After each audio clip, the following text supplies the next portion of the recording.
She scores! Poetry in motion. Tar Heels making their 15th semifinal appearance. That's a vintage Edmondson goal to send the Terps to the semifinals. Angelo, Johns Hopkins wins it. The Blue Jays are headed to championship weekend.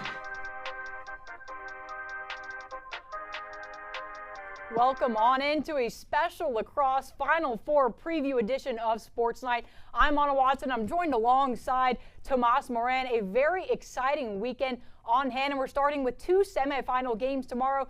First is Maryland and North Carolina. Then we got Northwestern and Johns Hopkins at 4:30 Central. Tomas, let's start with the Blue Jays. Absolutely, Anna. Number 4, Johns Hopkins, is entering its first ever D1 national semifinal. The Blue Jays will look to get revenge on the Cats, having lost to the Lake Show 16-12 in late March.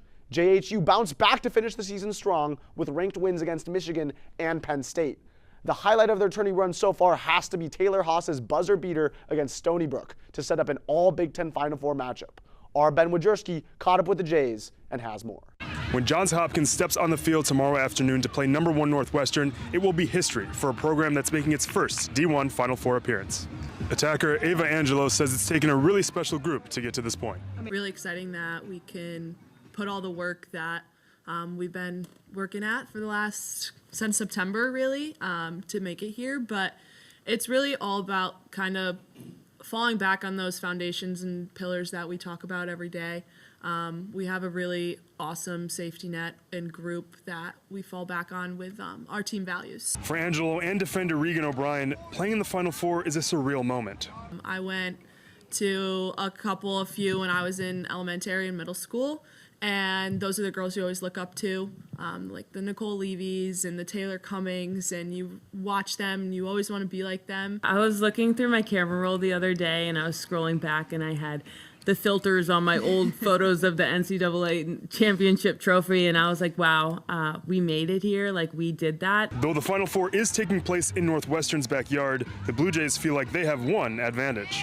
Regan mentioned our alums and playing for the people who came before us, and we got a bunch of texts after our exciting game last week of all the alums saying that they were going to come, so they might have a home field advantage, but we'll have a really good supporting cast out there. Yeah. Reporting on the Johns Hopkins Blue Jays, I'm Ben Wojcicki. Thanks, Ben. It'll be a tough task for the Blue Jays against a dominant Northwestern team. The Wildcats started their season slow. They lost back-to-back games at home in the same weekend for the first time ever. But they've been hot since. They beat 2 number 1 overall teams. They swept the Big Ten Conference titles, and an overtime dagger from Noel Cumberland against Colorado last week has them in the Final Four. Our very own Gabby Agozi was with the Wildcats today, and she has more. The stage is set here in Evanston for the first time in women's lacrosse history. The NCAA tournament Final Four weekend will be played here in the Central Time Zone, and Northwestern is going to be a part of it. Today, Kelly Hiller and players talked to the media about their path to this weekend and how lucky they are to be a part of this moment in women's lacrosse history. To be here and be the number 1 seed is just crazy. From where we started, my thought at one point was like, are we going to make the NCAA tournament? That's where the season started. And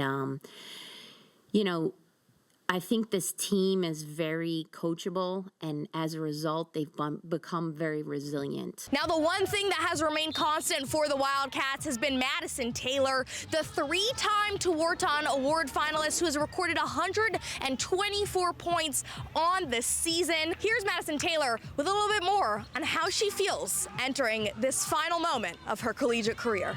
I hope I just showed everyone that how much I love this game. Lacrosse has brought me so many different places that I could have never imagined, and I've gained so many friendships and memories. So when you just think about that and the sport of lacrosse, where it's taken me, it's just really is so fun.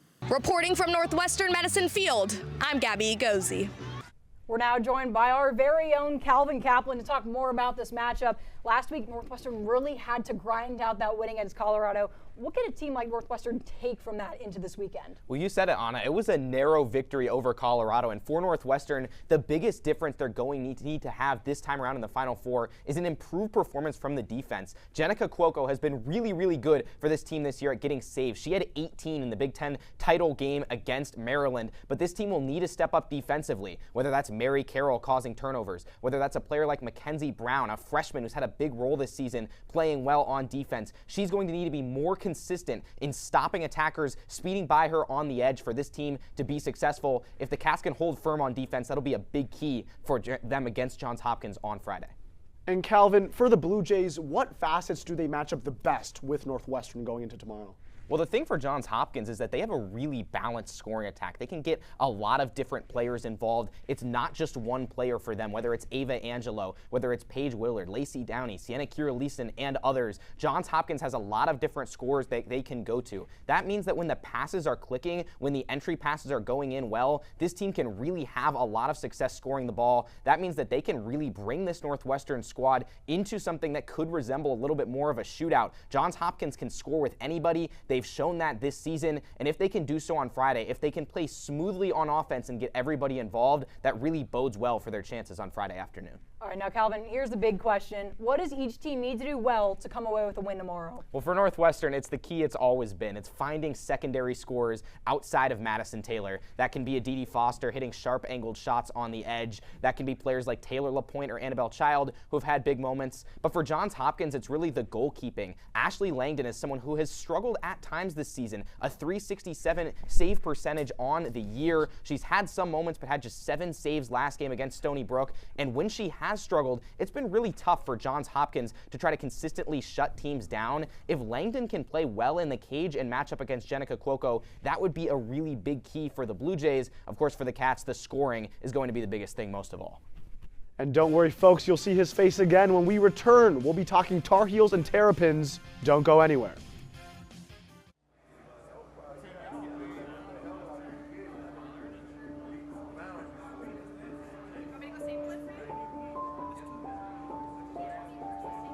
Trying to work my way out of the prison system was the most difficult challenge of my life. It only became tangible once I became a Northwestern student.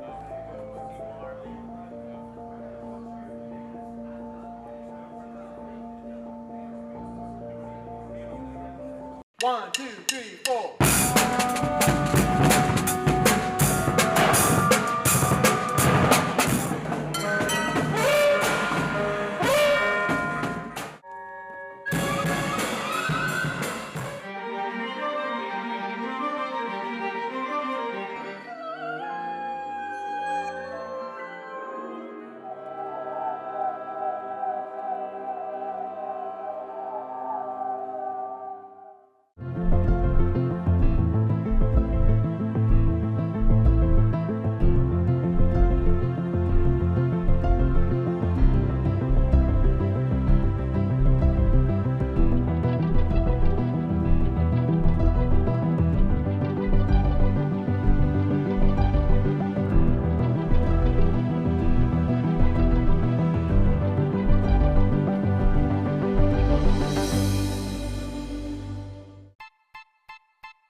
My relationship with Giannis is unique. We're from the same country, we're from the same city.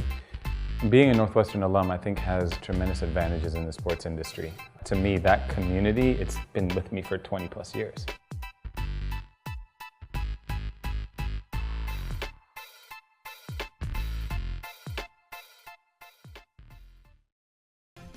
Hello there. Welcome back to Sports Night, looking live at Martin Stadium, just a few steps away from the studio. But Anna, we have another matchup to look at. Yeah, we got to take a look at the other side of the bracket. We got Maryland and UNC. Let's start with the Terrapins. They had a really strong start to the season, started 13-0 and held the #1 ranking for a time. Then Maryland ran into a couple of Northwestern-sized walls. It couldn't take any conference titles, but the Terps fought. They beat a really good Navy team, and now they're into championship weekend. Our very own Fallon Prince caught up with the Terps today. Fallon? With Maryland returning to the Women's Lacrosse Final Four for the first time since 2022, they're bringing along with them some familiar faces, one of which is graduate student Jordan Lipkin, an important offensive leader for the Terrapins who now knows what it takes to succeed. I'm older now, I have experience, so from that aspect, I have a different role than what I did that year. Something is different this time around. Lipkin knows what the Final Four looks like, and she understands the caliber of player needed to compete on such a high stage. Coach Kathy Reese believes that Lipkin's experience has made her into a strong team mentor. Her experience has just really been a huge part of our offensive success, and I think that's gained from playing at the highest level, playing against the best teams day in and day out. Just having seen what it looks like to compete in a Final Four, see the kind of position that they were in, they can bring that and kind of inspire the people around them and get them prepared for this moment. Lipkin's belief in her teammates has contributed to a strong cultural shift at Maryland. Lipkin believes this shift will be key. We compete every day to push one another to be better. We have high expectations for ourselves, and we're pushing each other. Like even today, like we're never going to stop working hard and pushing the barrier and seeing how far we can get. For NNN Sports, I'm Fallon Prince.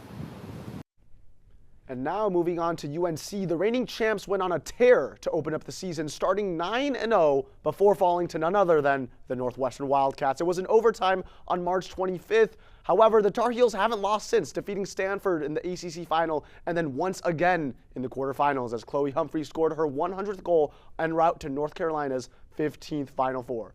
Our Sammy Crimstein has more details. Since bursting onto the scene last season, Chloe Humphrey has been nothing short of astounding. She leads the nation in goals since the start of last year. But today, she was excited to talk about one of her teammates on the other side of the ball.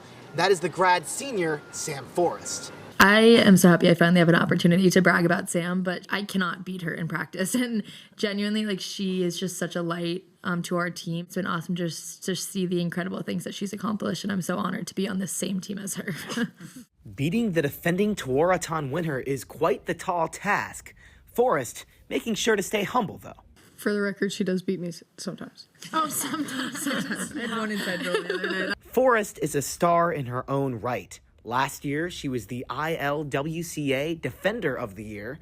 Known for her incredible footwork, her efforts aren't always seen on the box score. North Carolina, national champions again! Northwestern fans may remember Forrest's effort from last season on the big stage, locking up Wildcat star Maddie Taylor for 0 goals in the NCAA championship game. Forrest also won a national championship as a freshman with the Tar Heels in 2022. Over the last 5 years, I feel like I've grown. Jenny can probably attest to this, but I didn't play at all my freshman year. Didn't really know when I was going to play. So now that I have the opportunity for the second year in a row to participate in the Final Four and hopefully the championship, it's just such an amazing feeling. The grad senior Sam Forrest locked in for tomorrow. For NNN Sports, I'm Sammy Crimstein. Our very own Brendan Prizeman's in studio. So Brendan, we've got number 2 North Carolina, number 3 Maryland, but there seems to be a clear favorite in the reigning champs. Does Maryland have any edges though? I think they do, Tomas, and I think it starts with J.J. Suriano, the Maryland goalkeeper, arguably the best goalkeeper in the nation, 3rd in save percentage, only goalkeeper this year with over 200 saves, and the Terps have needed every one of them. Maryland's 3-2 in 1-goal games this year, and if they can keep things close, I fully expect Suriano to rise to the occasion and make another couple of clutch saves. Look, other than Suriano and Chloe Humphrey for Maryland, for North Carolina, who else could be a factor? Well, Anna, I think this game is going to come down to the possession battle, and that, of course, starts in the draw circle. So for North Carolina, that's Sarah Gresham and Kaylee Harden. They combined for 183 draw controls this season, but Maryland's Kayla Gilmore has 118 by herself. That's a really tough matchup for the Heels. As for the Terps, they have to stop that brilliant North Carolina motion offense. That's going to be up to Nevo Farrell and Maddie Sterling. Both of them have 16 caused turnovers on the season. They're going to need to create chaos early and often. If Maryland can control the pace of this game, that gives them a great chance to pull the upset. And Brendan, now when push comes to draw, which battles in the margins are actually going to determine who comes out on top? Well, I talked about the possession battle, Tomas, and I really think that it is going to come down to who can get more shots on goal. And for Maryland, conversely, that's about their defense. North Carolina is the best team in the nation in clearing percentage at 97.2%, meaning their defense doesn't often deal with a lot of sustained pressure. Maryland has to change that. They have to make the Tar Heels uncomfortable as often as they can, get multiple shots on frame in a continued sequence. If they don't, then all the pressure is going to be on Maryland, and it could be an uncomfortable afternoon for them. Thank you so much, Brendan. When we come back, it's time for some Tewaaraton talk. The Stars will be out this weekend.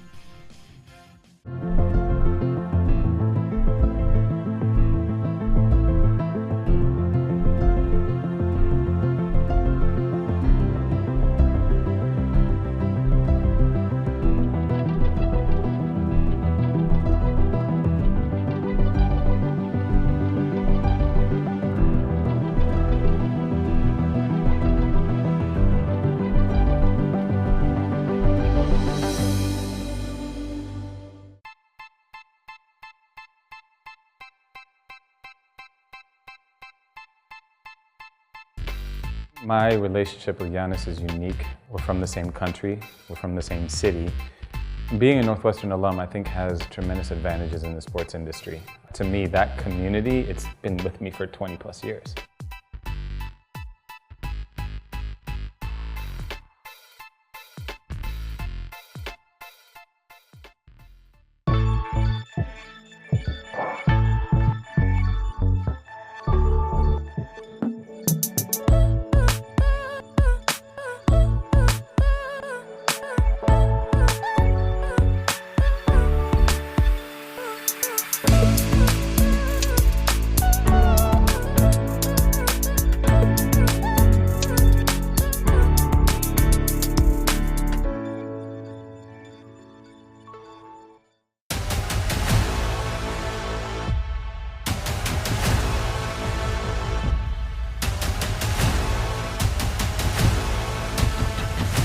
Ready, set, go!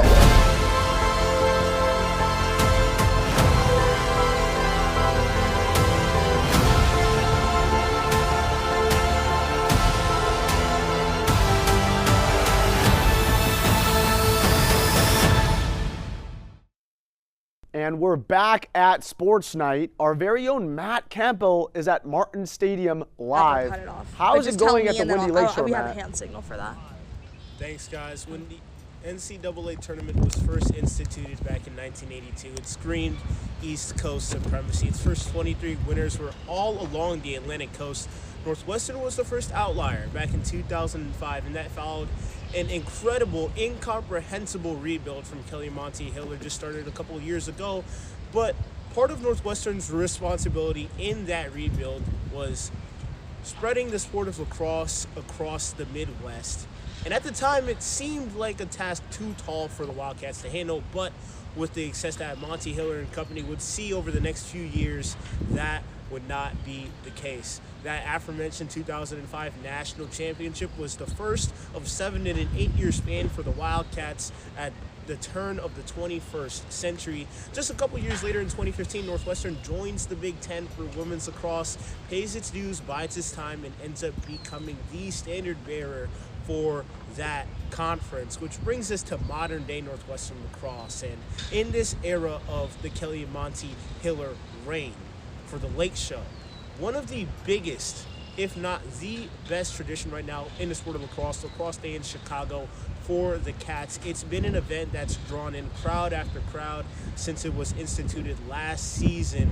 All that to say, the 2026 Final Four being here in Chicago, hosted by the Lake Show on the lakefront, is the culmination of a near quarter century of hard work and dedication Kelly Monty Hiller and Northwestern has given to this sport and its fans. And for a coach like a Monty Hiller, for a program like Northwestern, it is well deserved.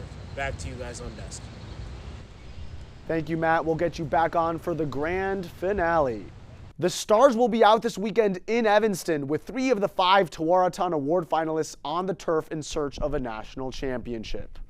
Anna, could you walk us through these three candidates? Yeah, look, what I can say is that there will be some high-quality lacrosse this weekend. Let's start with UNC's Chloe Humphrey. She's only a sophomore, but she won the Tewaaraton last year. She was the first freshman to do it, and she has somehow found a way to level up this season. She has 102 goals, 148 points. Those numbers lead the nation in our single-season program record. She's a high-motor player with elite vision and scoring ability. Now, turning to Johns Hopkins, Regan O'Brien, that caused turnover against Rutgers, made her the NCAA career leader in that category. She's the best takeaway defender in the game, so savvy, and leads the nation in caused turnovers per game. She's the first defender to be a finalist since 2021. Now, we here in Evanston are very familiar with Madison Taylor. This season, 92 goals and 32 assists. First pick in the WLL draft, a prolific scorer, and she's not afraid to share the wealth with her teammates either. For Kelly Amonte Hiller, she's the epitome of consistency.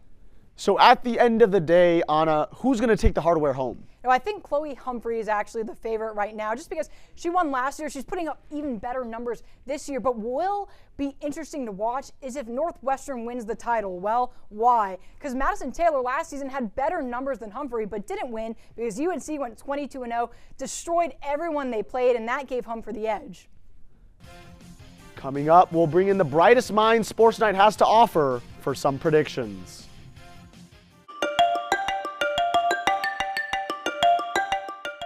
I'm Kelly McEvers, founding host of the NPR podcast Embedded. I'm James Edwards, host of the Unresolved podcast from Frontline. I'm Antonia Cereijido, former senior producer of Anything for Selena podcast and current executive producer at LAS Studios.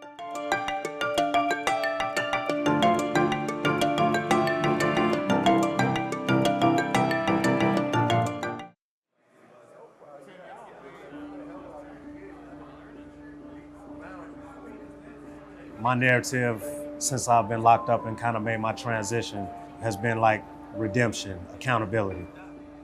When I come into the classroom environment, every individual that sits amongst me takes education seriously.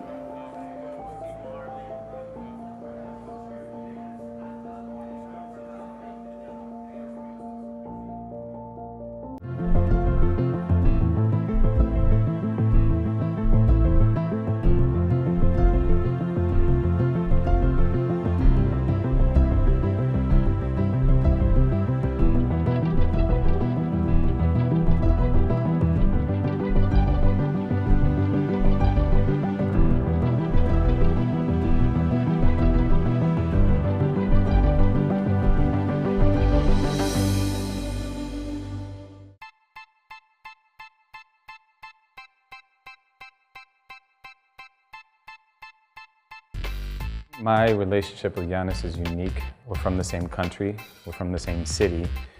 Being a Northwestern alum, I think, has tremendous advantages in the sports industry. To me, that community, it's been with me for 20 plus years.